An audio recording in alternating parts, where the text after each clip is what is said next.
nosotros yo ya se los había presentado a ustedes en el grupo y eran los siguientes, ¿sí? Evolución del concepto de salud mental, ahora vamos a ver bien. Definición de salud mental según la OMS, según la ley.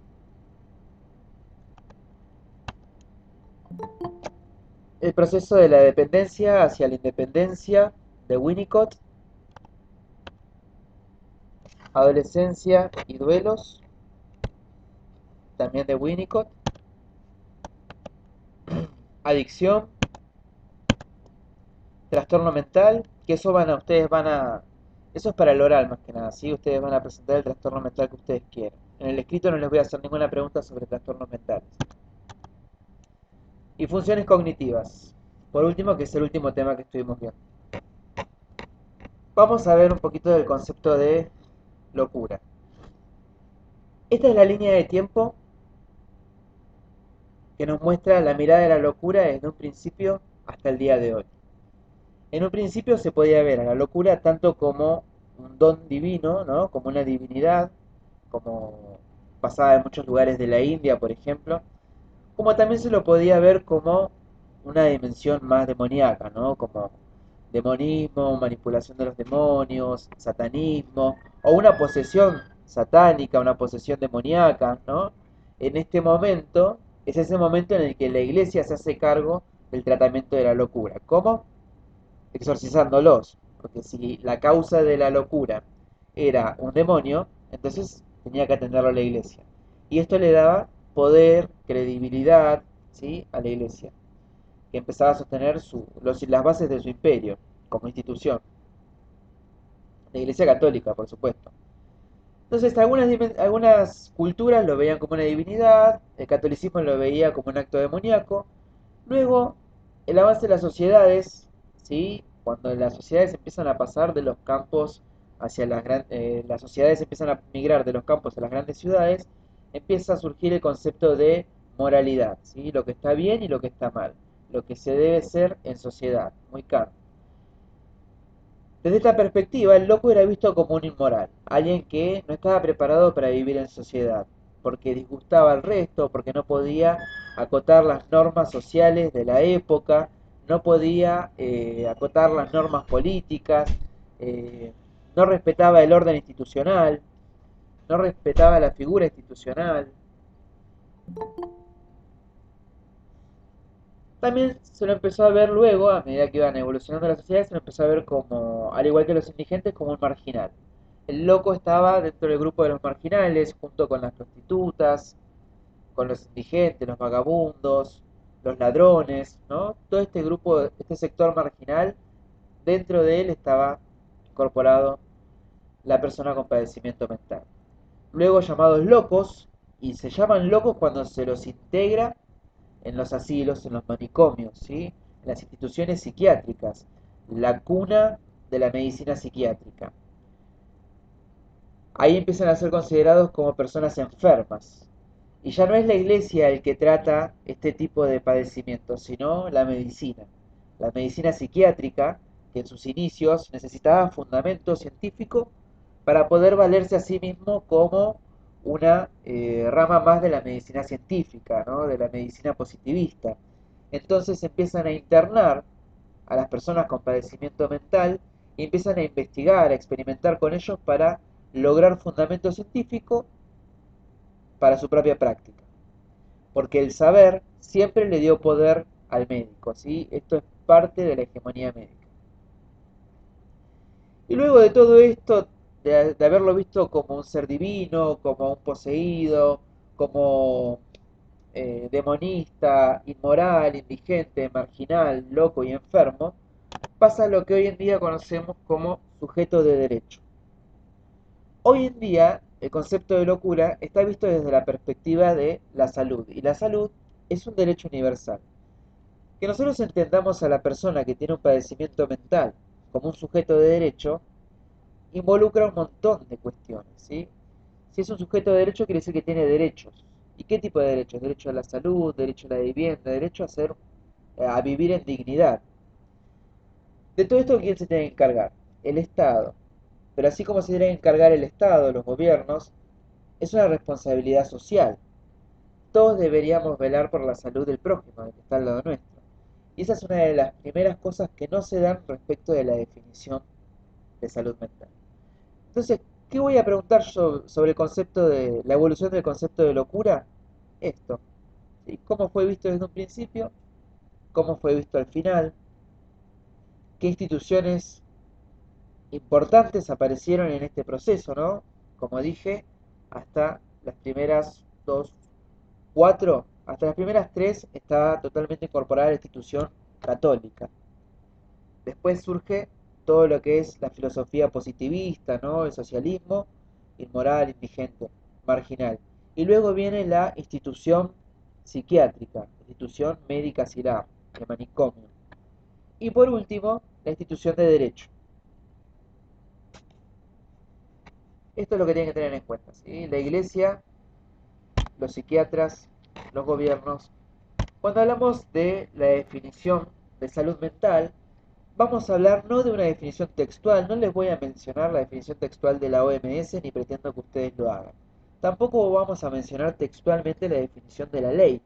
Lo que nosotros tenemos que reconocer son las palabras claves y principales que aparecen en ambas definiciones. Mira, yo estoy hablando, ustedes me interrumpen, ¿eh? Si tienen alguna duda, alguna cuestión, quieren hacerme alguna pregunta, lo hacen, chicos.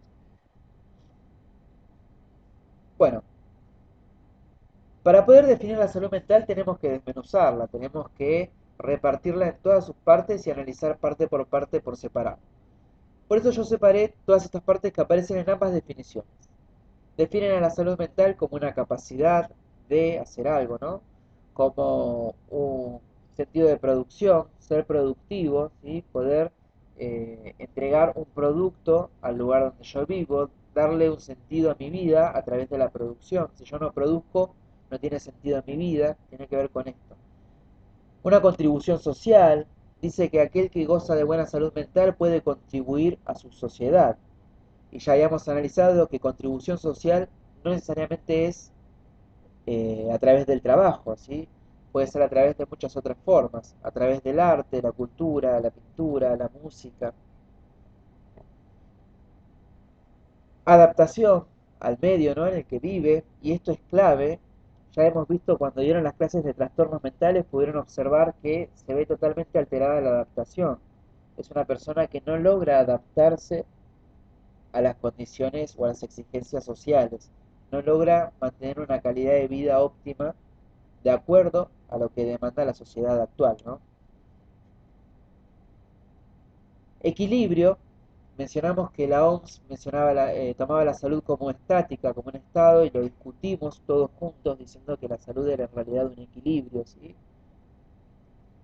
Que es un proceso que tiene altos y bajos y que no es estático, es dinámico y va cambiando a lo largo de la vida. Entonces se mantiene un equilibrio entre todas las dimensiones de la salud, física, psíquica, social, espiritual, un equilibrio entre estas cuatro dimensiones de la salud me hace a mí gozar de un buen grado de salud o de un grado óptimo de salud. Bienestar mental, que también preguntamos qué era el bienestar, ¿no? Que era sentirse bien, o sea que tiene que ver con la propia percepción de la persona, y vamos ahí otra vez a la percepción, que es lo último que vimos en funciones cognitivas, ¿no? ¿Qué era la percepción? ¿Quién me puede contar qué era la percepción?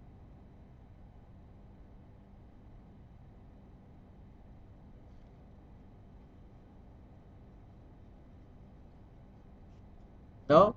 Bueno, la percepción era la información, la interpretación, recepción, análisis, proceso e interpretación de la información. Yo recibo a través de mis sentidos, de mis cinco sentidos, recibo información del exterior, a través de la vista, del oído, del gusto, del tacto, del olfato. Esta información yo la analizo, la proceso y la interpreto. Luego de todo ese proceso yo logro entender qué es lo que está sucediendo en el exterior, qué recibo del exterior, qué quiere decir. Todo eso es la percepción, lo que yo entiendo de lo que sucede afuera. Y el bienestar es lo que yo entiendo de lo que me sucede a mí, por dentro, ¿no? Es una autopercepción, el bienestar mental. Sentirse bien con uno mismo. La salud mental también tiene que ver con afrontar la adversidad, tiene que ver con los mecanismos de resiliencia, ¿no? La capacidad que yo tengo para afrontar los problemas que van surgiendo en mi vida cotidiana. Si en un momento determinado yo soy incapaz de dar respuesta a los problemas que van aconteciendo en mi vida cotidiana, tengo ahí una alteración de mi salud mental, tengo un desequilibrio. Si mi capacidad para afrontar, para adaptarme, para resiliar, está afectada y necesito atención. Bueno, entonces todo tiene que ver con todo: capacidad, producción, contribución social, adaptación, equilibrio, bienestar mental y afrontar la adversidad. Vamos a volver otra vez al mapita. De la dependencia a la independencia, de Winnicott. ¿Sí? Yo seleccioné estos cuatro conceptos clave que encontré en el texto, pero ustedes pueden utilizar otros si quieren, ¿no? Yo les recomiendo que lean estos porque yo me voy a basar en estos particularmente. Recordemos que Winnicott establecía que el infante, desde el momento del nacimiento hasta la adolescencia, o sea, hasta la adultez, pasa por tres etapas que involucran su relación con el otro, ¿no? La primera etapa es una etapa de dependencia absoluta, en la que no puede valerse por sí mismo, el recién nacido, y necesita cuidados continuos, constantes, absolutos. Necesita que otra persona vele por su salud, por su bienestar, todo el tiempo. Esta persona es una figura, puede ser la madre, puede ser el padre, puede ser un tío, una tía, un abuelo, una abuela, un hermano, una hermana. Puede ser quien sea, ¿sí? Porque es una figura, la figura materna es una figura y no una persona. Pero sí es importante destacar que durante la primera etapa, que es la dependencia absoluta, el niño no puede valerse por sí mismo y necesita a otra persona. Esto dura aproximadamente 2 años. ¿Y qué era lo que marcaba el cambio de etapa, de la dependencia absoluta a la dependencia relativa? ¿Alguien recuerda?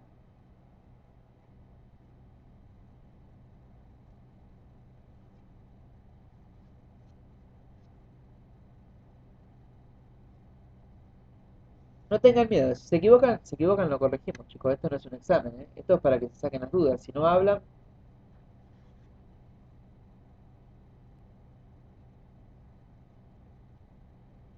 no se acuerdan, no pueden arriesgar. ¿Cuál era el cambio que marcaba en el niño la etapa, el cambio de etapa de dependencia absoluta a dependencia relativa? Es justamente, Cuando, cuando se daba cuenta que él no era todo, quizá, o sea, que la madre es otra persona. muy bien. ¿Y por qué sucede eso? Ahí hay un concepto muy importante que sucede ahí para que eso suceda, ¿sí? Que aparece. Y aparece también en lo que es las funciones cognitivas que estuvimos viendo. Aparecen procesos complejos, ¿no? Si yo lo tuviese que relacionar a esto con las funciones cognitivas, las funciones cognitivas básicas van a predominar en la dependencia absoluta, ¿sí? Que son las nocias, o sea, todo lo que es la información que se recibe a través de los sentidos. Eso el bebé lo tiene, es una función cognitiva propia del niño con la que nace. También nace con la función cognitiva de la memoria, ¿sí? La va desarrollando de a poco, pero nace con esa función cognitiva que le permite a él responder a los estímulos a través de la memoria y no a través de un proceso intelectual. Se podría decir que es un estímulo-respuesta, es algo conductual. No necesariamente tiene un proceso psíquico, ¿sí? Aparece también en la dependencia absoluta lo que es eh,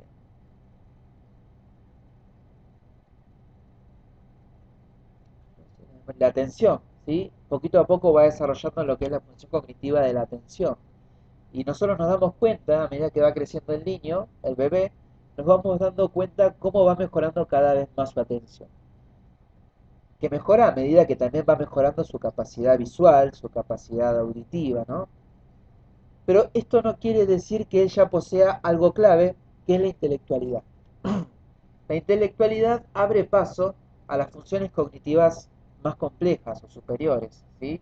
La intelectualidad marca la diferencia entre la dependencia absoluta y la dependencia relativa, porque solo a través de la intelectualidad, que es el momento en el que el niño comprende que el mundo que lo rodea es diferente a él, que ese que lo cuida es un otro externo a él y que él necesita de ese otro para sobrevivir, no en esos términos, ¿no? El niño no entiende que tiene que sobrevivir, pero sí para aquello que le da placer. En ese momento aparece la intelectualidad. La intelectualidad le permite al niño desarrollar también el lenguaje. Entonces el niño puede comunicarse. Cuando el niño empieza a comunicarse, que recordemos que el lenguaje no era necesariamente verbal, ¿no? El lenguaje puede ser también a través de gestos, señas, a través de sonidos que no sean palabras. Entonces, con estas herramientas nuevas, el niño cambia de la dependencia absoluta a la dependencia relativa, donde sigue dependiendo de un otro para sobrevivir, pero ya no tanto. Hay algunas cuestiones que puede manejar él, hay algunos deseos internos que él puede satisfacer, dándose cuenta de que lo está haciendo, ¿sí?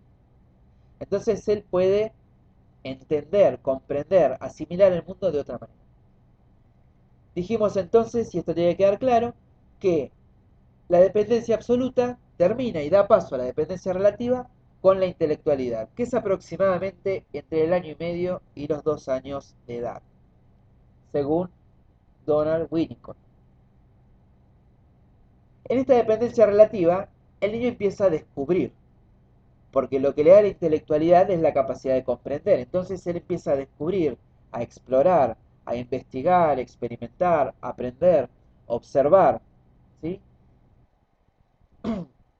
Empieza a observar las cosas que suceden a su alrededor, los roles, las funciones que ocupa cada uno de los integrantes, ¿sí? La dinámica familiar, qué es lo que sucede en esta casa, qué lugar ocupa él dentro de esta familia, cómo responden a sus necesidades todos los que lo rodean. Empieza a conocer el mundo y se empieza a alejar poco a poco cada vez más de los progenitores o de aquellas personas que estén a su cuidado. ¿Qué es lo que marca el final de la dependencia relativa hacia la independencia?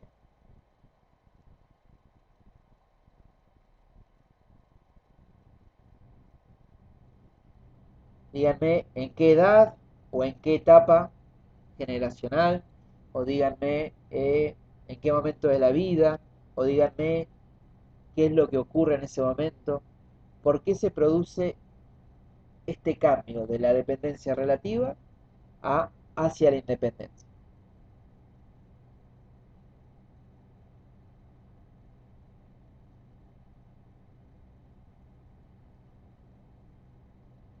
Se podría decir que este cambio está marcado por la necesidad de socializar.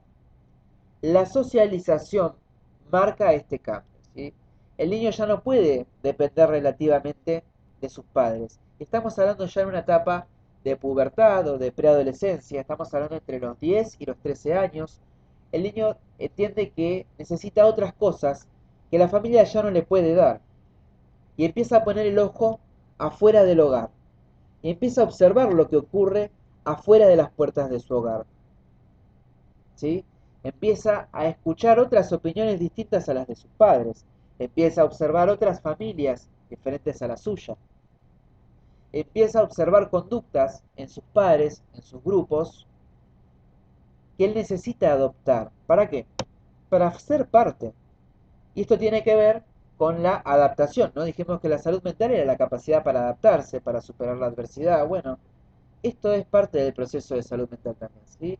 El niño busca integrarse en grupos de pares, en grupos de amigos, con la finalidad de conocer otra cosa. Hasta el momento él solo entendía lo que adquiría en la casa y ahora quiere buscar conocimiento afuera. ¿Qué pasa en ese momento? Lo vamos a ver cuando lleguemos a la adolescencia. ¿Qué tienen que ver estos cinco conceptos que yo seleccioné acá con todo lo que acabo de mencionar? Tenemos por un lado la preocupación materna primaria, el ambiente facilitador, las fallas de la adaptación, que son pequeñas fallas de la adaptación, un self verdadero y un self falso y la identidad, ¿no? La preocupación materna primaria es una condición primordial para la existencia del niño, ¿sí? El infante necesita de un cuidador que tenga preocupación materna primaria, que no necesariamente tiene que ser la madre. Es una persona que lo cuida y que se preocupa de él como si fuesen la misma persona, ¿no? Genera un vínculo de unión con el niño y lo cuida en todo y observa todo lo que respecta al niño. Eso es la preocupación materna primaria. Son esas madres que no duermen por la noche mirando si el niño respira, si no respira, ¿no? El ambiente facilitador es externo a la madre y en apoyo a la madre. El ambiente facilitador es todo aquello que rodea este vínculo madre-hijo y que favorece el desarrollo del niño, como la relación con abuelos, con el padre de la criatura, con los hermanos si es que los tienen, ¿sí? La relación que existe entre los individuos que lo cuidan.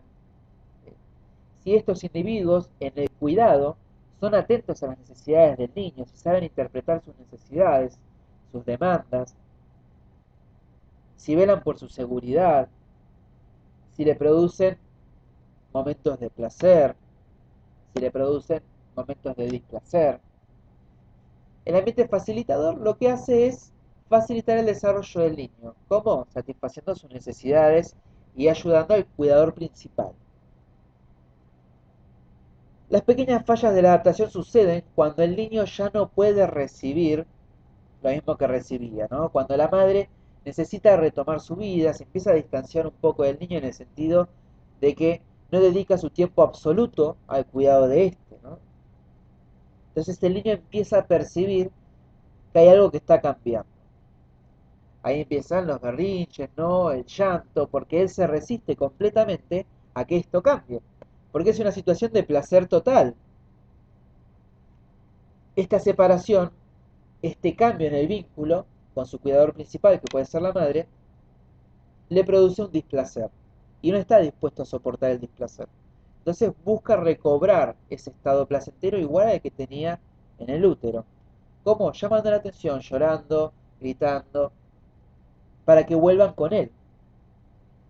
Es necesario que el niño pase por esta etapa para que logre comprender que no es omnipotente, porque hasta entonces él se cree un todo, él cree que todo forma parte de él. Todavía no ha logrado interpretar que existe un otro, porque esto viene con la intelectualidad, y acá todavía no hay intelectualidad. Las fallas de la adaptación van a continuar luego de la intelectualidad, pero empiezan antes. Todo esto favorece, tanto el ambiente facilitador como las fallas de la adaptación favorecen a la generación de la identidad del niño. El niño, una vez que empieza a intelectualizarse, empieza a generar un sentido del yo. Y si existe un yo, tiene que existir un otro. Ahí, con la intelectualidad, el niño comprende que está separado del mundo que lo rodea. De esta manera, él puede comprender los diferentes roles que surgen a su alrededor y entender su propio rol dentro de este grupo familiar. Y eso es la identidad. La identidad es quién soy, qué lugar ocupo, cuál es mi función, qué se pretende de mí. La identidad surge solo cuando podemos estructurar un self verdadero y un self falso. La identidad es como si estuviese en el medio de estos dos, ¿no? Es una construcción. Uno no nace con una identidad. La identidad se construye en el intercambio constante con el otro. A medida que vamos relacionándonos con los otros, vamos desarrollando, construyendo nuestra identidad. Por eso el hombre es un ser social. Es construido por la sociedad a la vez que éste construye la sociedad que habita. En esta microsociedad, ¿no? Que es el grupo familiar, la unidad familiar primaria, él busca y encuentra su identidad. Su identidad como hijo, podríamos decir. Y es importante que entendamos que en este momento él encuentra su identidad como hijo, porque después vamos a hablar, respecto del adolescente, en el duelo por el rol de hijo. El adolescente pierde esta identidad que se genera acá, se pierde en la adolescencia. Obviamente, en búsqueda de una nueva identidad, porque el adolescente adolece, reniega, rechaza la identidad que le fue construida por sus padres. Busca otra identidad, una que le permita vincularse con nosotros, con el exterior, lo que está fuera de su grupo familiar. Esto da como resultado un self verdadero y un self falso. El self verdadero es la identidad más pura, ¿sí? Aquella que no tiene restricciones, en la que no hay barreras, en la que uno se expresa tal cual es, expresa sus deseos, sus pasiones, sus emociones. Para evitar ser herido, como es tan permeable, el verdadero self no tiene filtros, necesita protección, ¿sí? Esta protección se la va a brindar el falso self. Y ahí es cuando el niño empieza a construir una máscara. Una máscara que le permite sobrevivir. ¿Por qué? Vive en la permeabilidad, ¿no? En un principio tenemos una identidad en desarrollo, tenemos un verdadero self y nada más. Hay un yo, hay un ello, hay un super yo, según Freud, y según Winnicott hay un verdadero self, nada más. El niño es puro, permeable. ¿Y qué sucede con esta permeabilidad? Si se larga a llover y yo tengo techo, a mí el agua no me toca. Si se larga a llover y yo no tengo techo, me mojo. Esto le pasa al niño. No tiene un techo, no tiene protección. No hay nada que filtre todos los estímulos que vienen del exterior. Y estos estímulos pueden ser placenteros o no. El niño en un momento se da cuenta que siendo quien es, recibe dolor. Para evitar seguir recibiendo dolor, seguir sufriendo, continuar con ese displacer, deja de mostrar ese lado de sí. Y en el primer momento en el que un niño deja de mostrar su verdadero yo, su lado, ¿cómo decirlo? A ver, su lado más sincero, se empieza a construir esta máscara, este falso self, para evitar ser lastimado, ¿no? Supongamos un niño sale de la familia a pasear y un niño varón dice, ay, qué linda esa muñeca. Y el padre se le ríe y se burla, o el tío o el hermano, quien sea, se le burla y le dice que las muñecas son de niñas y no de niños. Y se burla y eso le produce a él un displacer, lo hace sentir mal. Entonces, por más que al volver a pasar él quiera una muñeca, no lo va a decir. Porque eso él entiende que después le va a producir un displacer, una burla.